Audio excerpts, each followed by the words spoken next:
Vamos a ver un poco el proceso de modelado, porque es lo que vamos a utilizar pasado mañana para trabajar. Yo lo voy a explicar un poco a nivel teórico, mañana lo vamos a ver a trozos también, pero me gustaría que, para que compartiéramos lenguaje y cuando yo te diga calibrado sepamos de qué estamos hablando, tratarlo primero a nivel teórico. Este flujo de trabajo que tenemos aquí, que empieza con presencia y con variables, como el esquema que vimos anteriormente, son las entradas a mi modelo, un montón de capas de variables ambientales y unos puntos de presencia. Utilizo un algoritmo, tenemos un algoritmo a partir del cual sacamos ese modelo numérico en el espacio ecológico, lo pasamos al espacio geográfico, lo evaluamos y después hacemos cosas con todo eso. Vamos a empezar paso por paso y os explico las particularidades de cada parte del proceso. Sobre los registros de presencia no hay dudas, ¿no? Quien más, quien menos ha trabajado por lo menos con puntos de GPS o con puntos de GBIF. Necesitamos unas coordenadas, una determinación taxonómica certera. Esta especie es justo la que yo necesito en este sitio. Y después unos parámetros adicionales interesantes serían la precisión espacial de las coordenadas, que eso GBIF lo tiene en uno de sus campos. Normalmente cuando nosotros cogemos puntos con GPS no solemos hacerlo, nos olvidamos de que el GPS puede tener un error de entre los 3 y los 25 metros en función de las condiciones ambientales, de la hora, de si era un valle y todo lo demás. Es muy interesante que siempre sepamos para nuestros puntos de presencia cuál es el error que podemos estar cometiendo en la georreferenciación. Fecha de recolección. Esto cada vez se vuelve más y más importante, porque cuando empezamos a trabajar con modelos dinámicos, si queremos saber cómo ha evolucionado en el tiempo la distribución de una especie y no tenemos la fecha de recogida, difícilmente podremos hacerlo. Y bueno, otros datos esenciales que ya dependen del proyecto en curso. Y ahora vamos a los tipos de registros, ¿vale? Solo presencia, voy, me lo encuentro y marco, ya está. Presencia y ausencia, voy, me lo encuentro y marco, no me lo encuentro y marco que no me lo encuentro. Pseudoausencias, cuando se me olvidó tomar las ausencias me invento unas, básicamente funciona así, me las invento. Y background, que es un concepto más nuevo que se refiere fundamentalmente a Maxent, cuando yo tengo una muestra de todas las condiciones ambientales de mi área, tanto de las zonas en las que la especie no está como de las zonas en las que la especie está. Estos son los distintos tipos de registros que tenemos para trabajar con modelos de distribución. Dependerá de la técnica, de la especie, del muestreo, de dónde saco los datos, y normalmente es un problema porque no hay una forma estándar de hacer modelos de distribución. Cada uno los hace en función de los datos que tiene, de la calidad de datos que tiene, de cada uno de estos tipos de modelos de datos, etcétera, etcétera. Lo que hace que los trabajos en sí sean difíciles de comparar, lo que hace que uno, por ejemplo, cuando se inventa pseudoausencias, cómo se las inventa tiene un efecto directo en el modelo, etcétera. No entiendo muy bien la diferencia entre pseudoausencia y background. Vale, background, todos los puntos del territorio son una muestra de background. Las pseudoausencias yo las localizo en sitios que sé que ecológicamente no cumplen las condiciones apropiadas para la especie, ¿vale? Background lo coge todo y pseudoausencias unos sitios particulares que no son las presencias normalmente.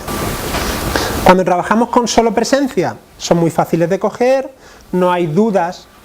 Si sé cuál era mi especie, la especie estaba ahí, no tengo nada que plantearme. Eso enlaza con lo que ha dicho él del problema que tiene definir las ausencias. Los inconvenientes, la propia naturaleza de esos datos nos impide conocer la probabilidad de presencia con los métodos estadísticos habituales de regresión logística y demás.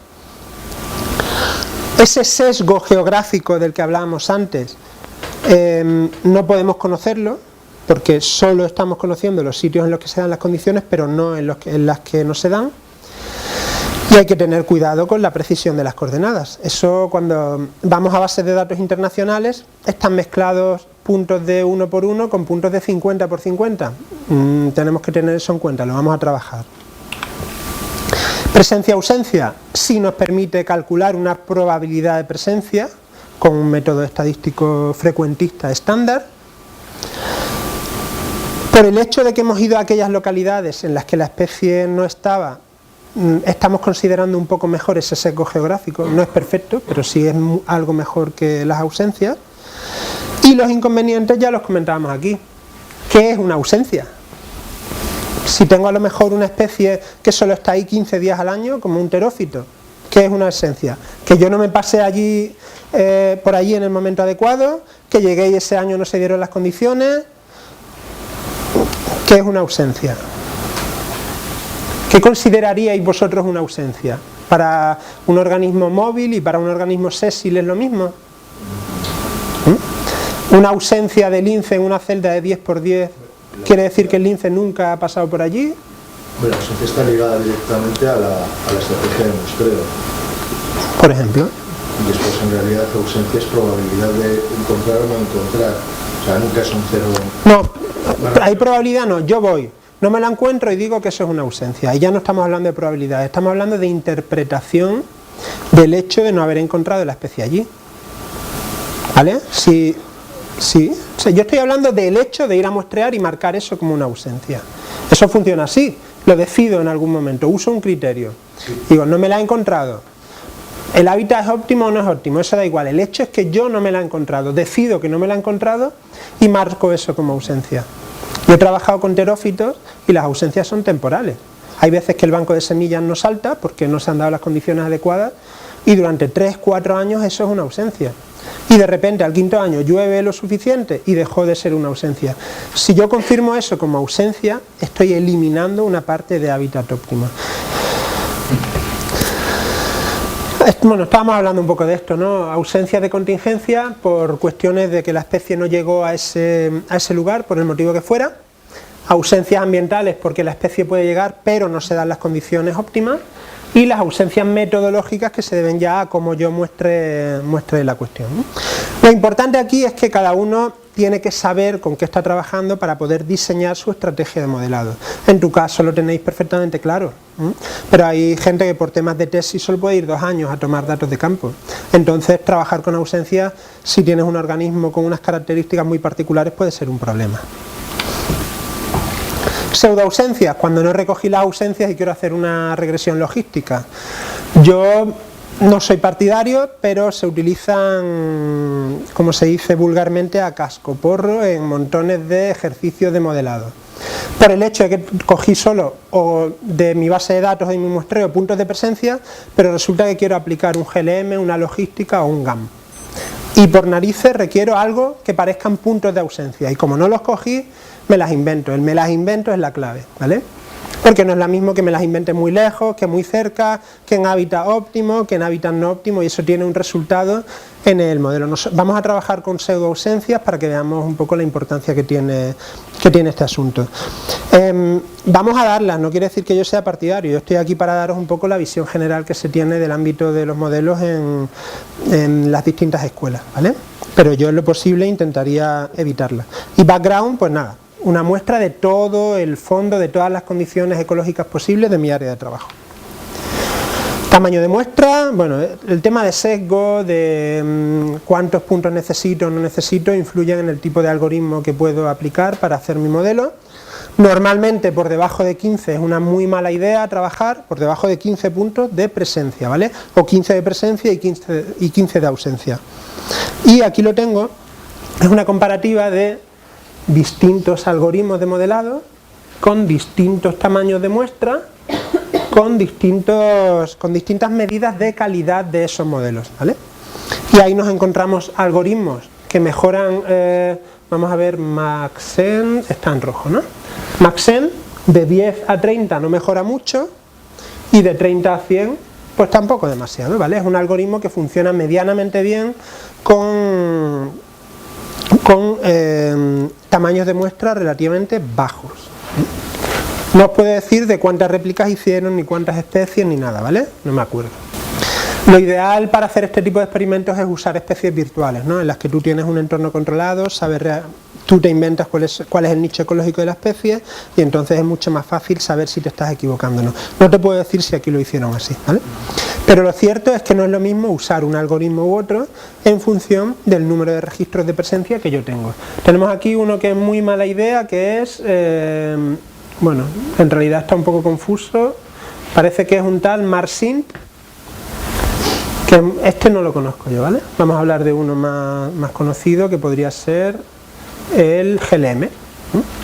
GLM, tenemos algo parecido entre 10 y 30 y aquí tenemos un aumento considerable de calidad de casi medio punto, pasando de 30 a 100.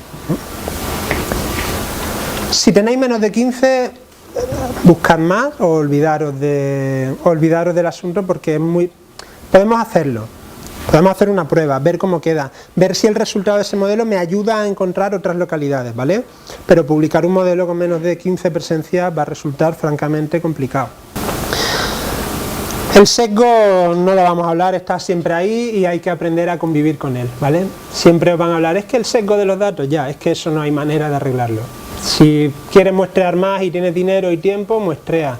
Asegúrate de hacerlo lo mejor posible, pero llega un momento en que el sesgo no deja de disminuir por mucho que tú trabajes, por las cuestiones que sean, ¿no? Por la misma configuración geográfica, topográfica, cuestiones biogeográficas, etcétera, etcétera.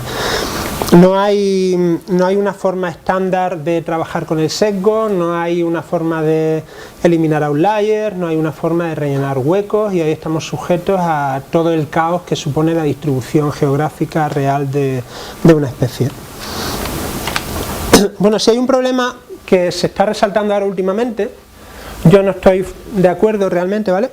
Se habla por ahí de que Maxent no representa la distribución de la especie, sino el esfuerzo de muestreo. ¿Lo habéis oído en algún momento? ¿Y qué pensáis del asunto?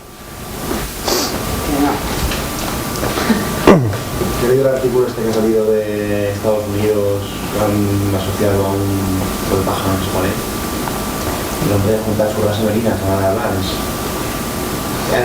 Lo que usas, pues, claro, me coge a huevo, coge un pájaro tropical, lo coge a Florida y claro, pero no extrapolarlo y generalizarlo.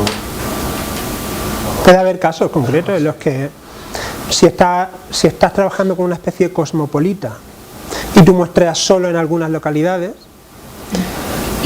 puede que estés modelando solo el esfuerzo de muestreo. Si tú estás trabajando con una especie de distribución restringida y has ido a todas las localidades que se conocen, estás modelando ambas cosas simultáneamente, porque es lo que hay, porque la especie está en 4 localidades y tú has ido a las 4.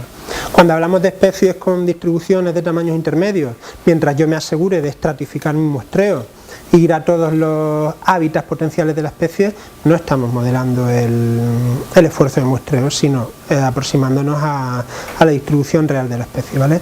Es una crítica que se aplica actualmente a Maxent, pero que solo es aplicable en determinadas circunstancias. Es que nos pasó recientemente que un artículo de un compañero se rechazó por eso, porque el referee decía que no, que lo que se estaba muestreando era el esfuerzo de... O sea, lo que se estaba modelando era el esfuerzo de muestreo. Y estamos hablando de 400.000 registros de toda Centroamérica, ¿vale? Autocorrelación espacial. Os lo comento porque se comenta, pero lo único que se hace habitualmente, si yo tengo una malla de 10 por 10 metros, por ejemplo, y tengo mis puntos de 10 en 10 metros, ahí estamos incrementando la autocorrelación espacial. Basta con incrementar la distancia media entre los puntos de mi muestreo, y vamos a hacerlo esta tarde, ¿vale? Pero por lo demás, eso de analizar el factor de autocorrelación de mis presencias y mis ausencias para tenerlo en cuenta en el modelo, eso no afecta particularmente a los resultados, ¿no? Ni lo intentaría. Si alguien está realmente interesado o tiene una estructura de datos muy autocorrelacionada espacialmente, que lo mire, pero de forma particular no. Lo que sí tiene una influencia, bueno, luego lo dibujo cuando estemos en esa parte, ¿vale?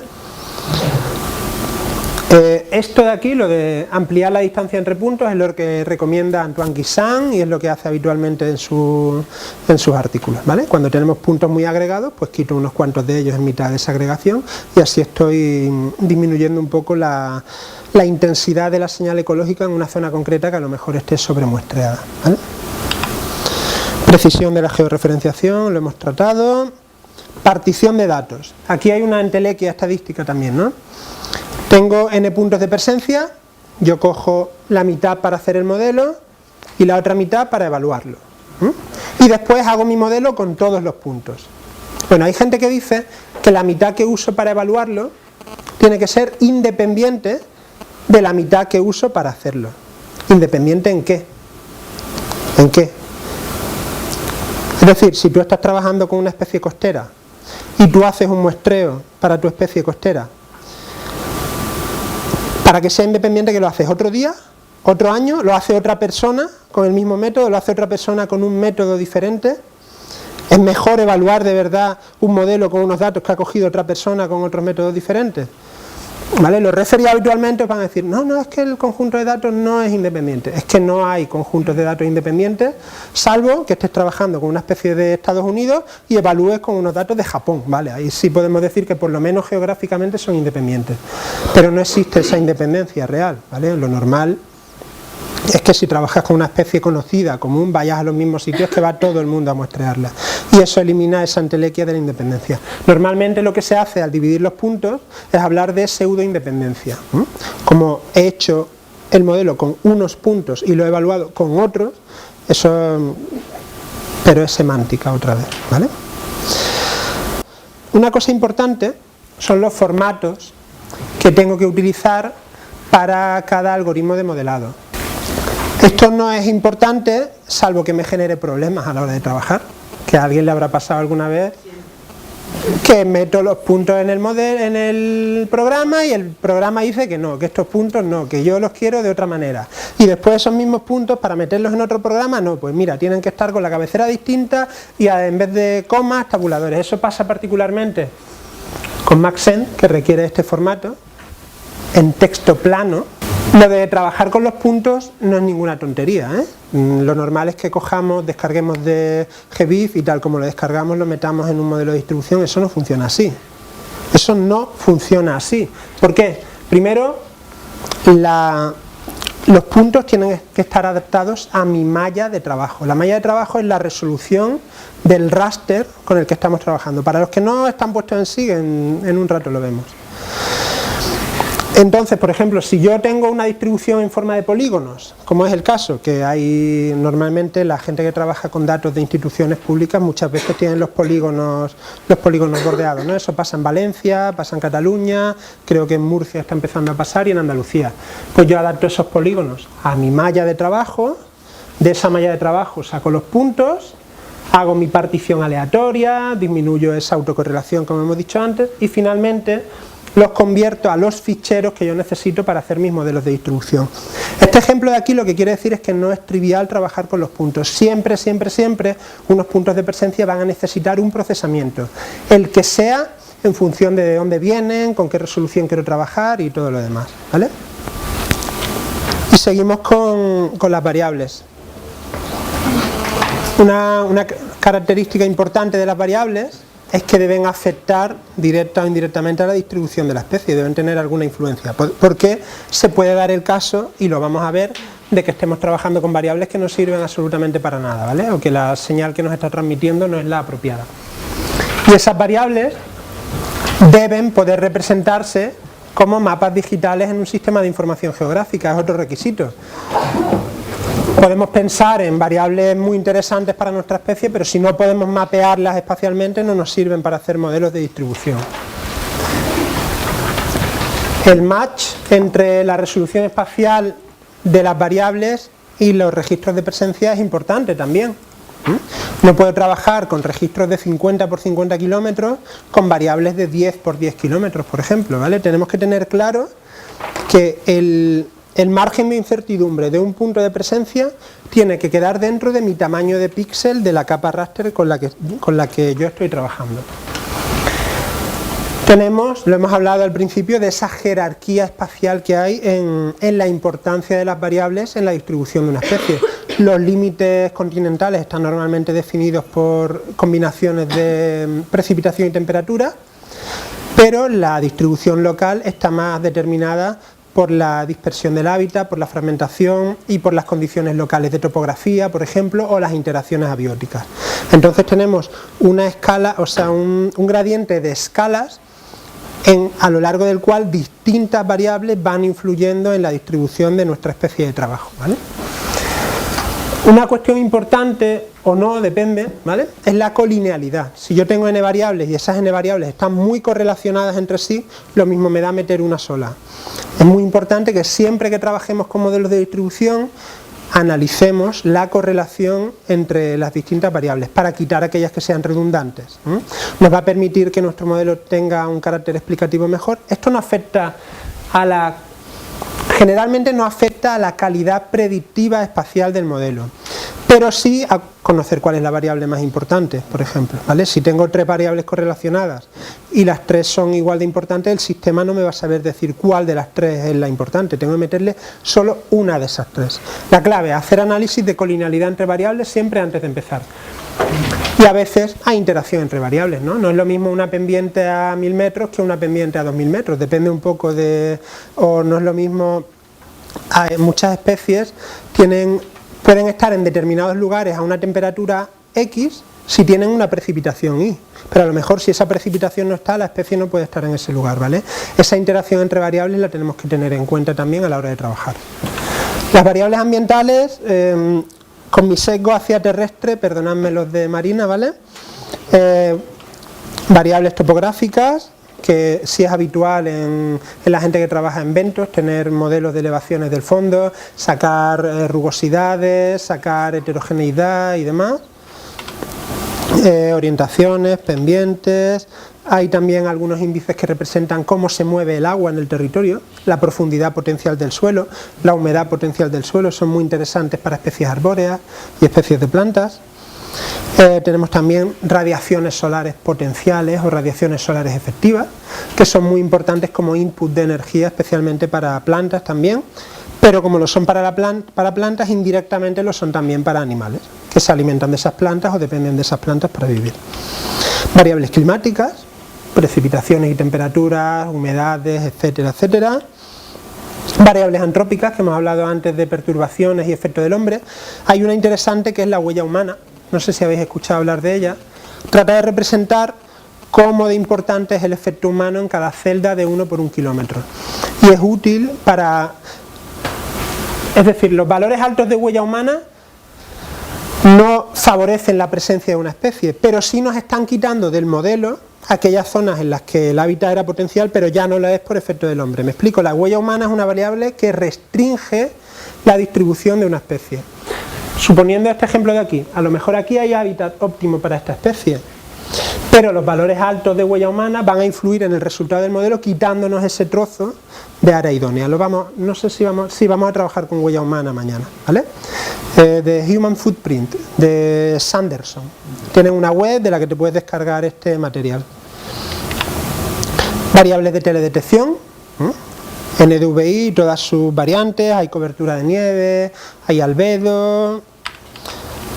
Variables temáticas, que yo soy reacio a utilizarlas en general porque tienen siempre un filtro subjetivo, como un mapa de usos y cobertura, pues depende de los técnicos que los hagan, estará mejor o peor, los límites pueden ser más o menos groseros y eso influir en el resultado de tu modelo, ¿no? Puede haber especies concretas que sí sean muy sensibles a una litología y podré usar la litología siempre que esté bien mapeada.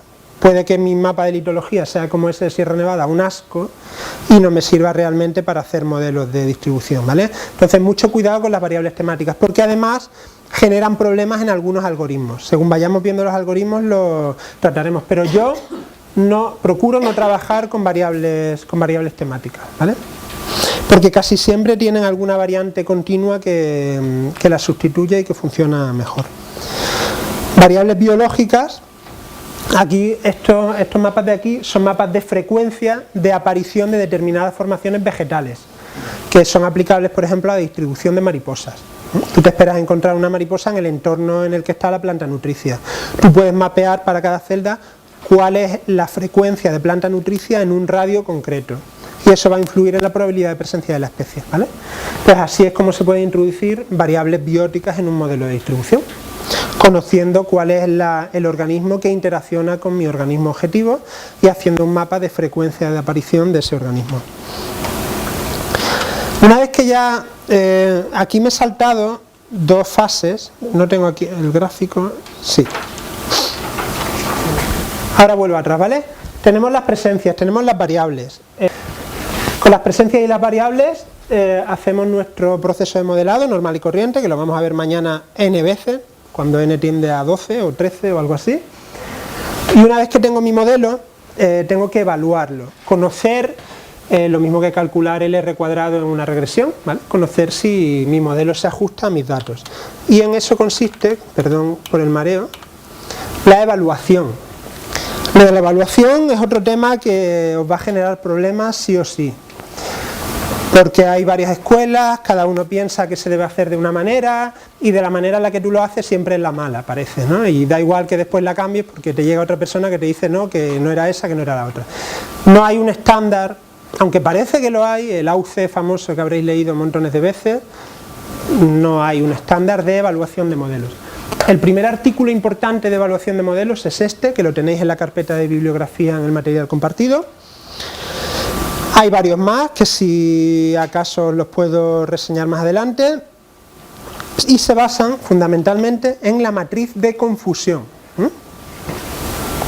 La matriz de confusión se hace comparando los puntos de presencia que yo usé para hacer el modelo o los de evaluación con los resultados del modelo, ¿vale?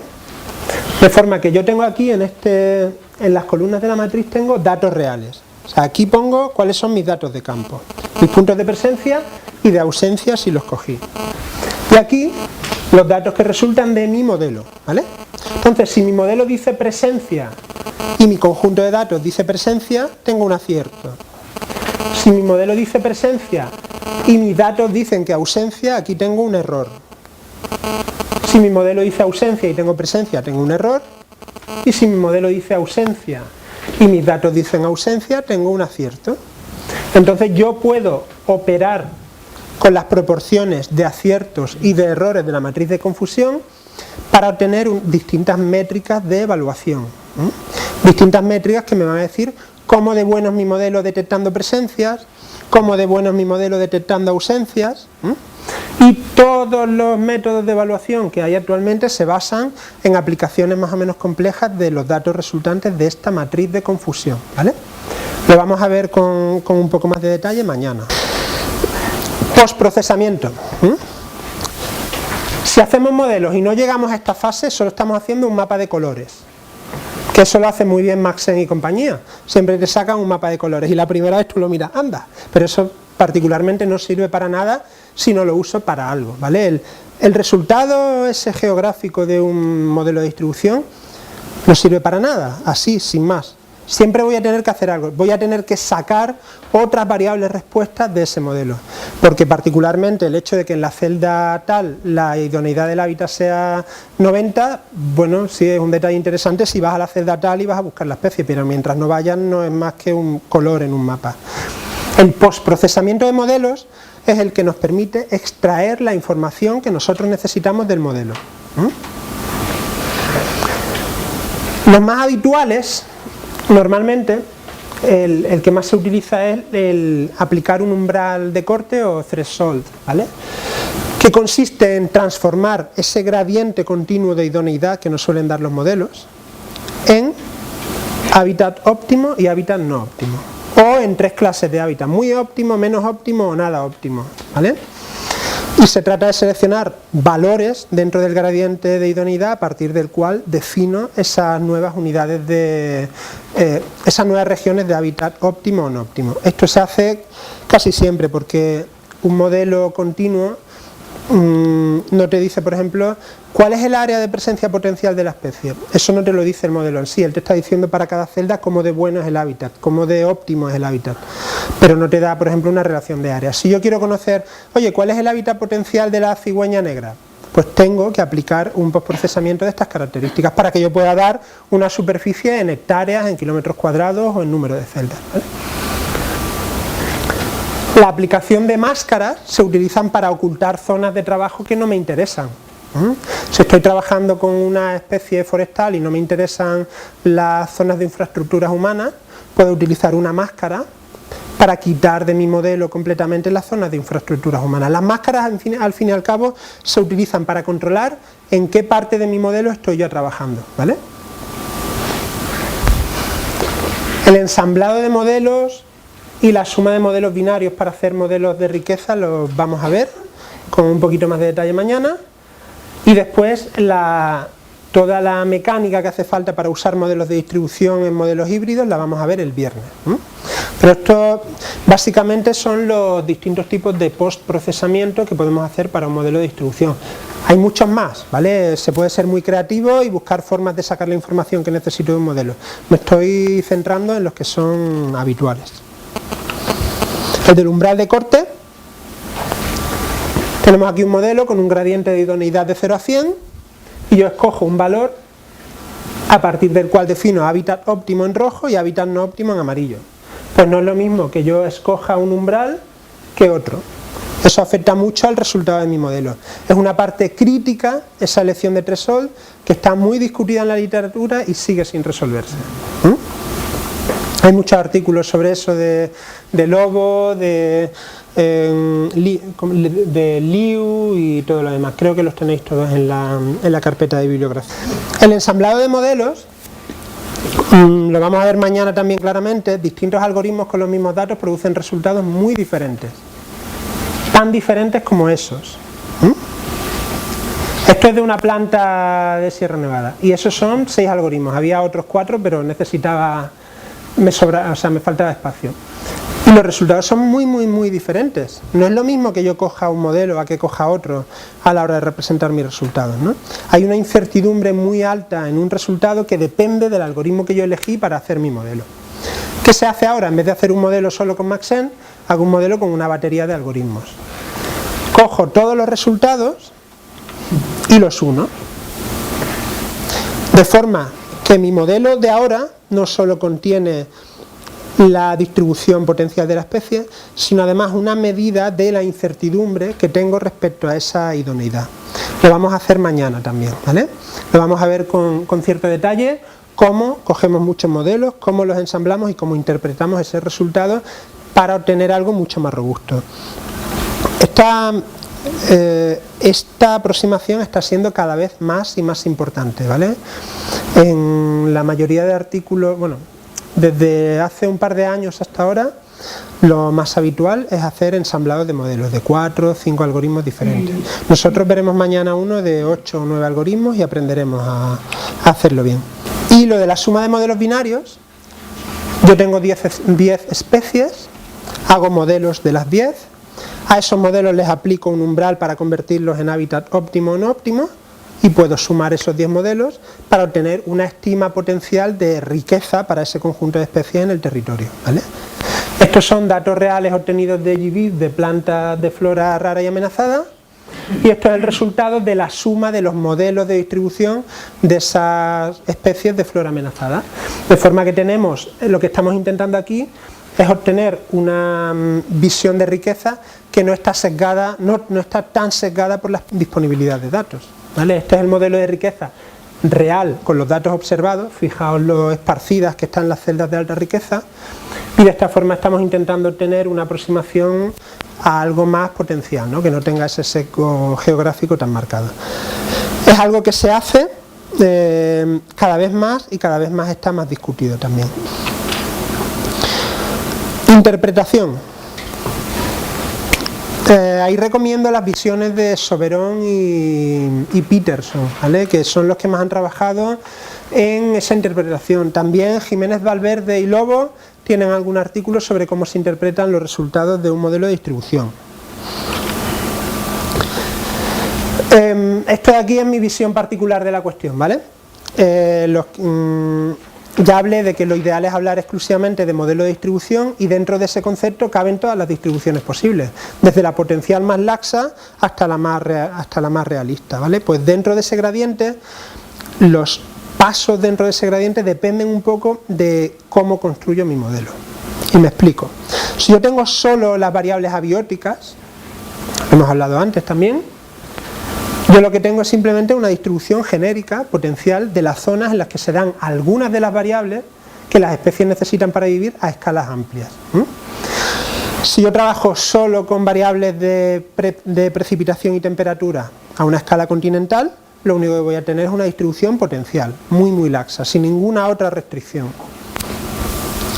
Si yo a eso le añado qué áreas son de verdad accesibles para la especie por sus mecanismos naturales de dispersión o los no naturales, eso da igual, ya estaríamos hablando de una distribución potencial un poquito más restringida, ¿no? Porque no es lo mismo todas las zonas climáticamente idóneas que todas las zonas que no están detrás de una barrera geográfica, por ejemplo. Tendríamos ya una visión más restringida de lo que es ese hábitat potencial de la especie. Y para obtener una distribución más cercana a la distribución efectiva, a la distribución real, a lo que algunos llaman la distribución realizada, necesitaría meter cuáles son las variables bióticas, de qué otras especies depende esa distribución. Ahí podría entrar el efecto del hombre, ¿vale? Si nosotros estamos restringiendo la distribución de una especie, aquí estaríamos metiendo el efecto del hombre, como sea, con máscaras, con huella humana, con lo que haga falta, ¿vale? ¿Se entiende un poco cómo vamos avanzando cómo vamos comprimiendo la distribución de la especie en función de que yo le vaya añadiendo al modelo unas variables u otras, ¿vale? Tengo una duda aquí.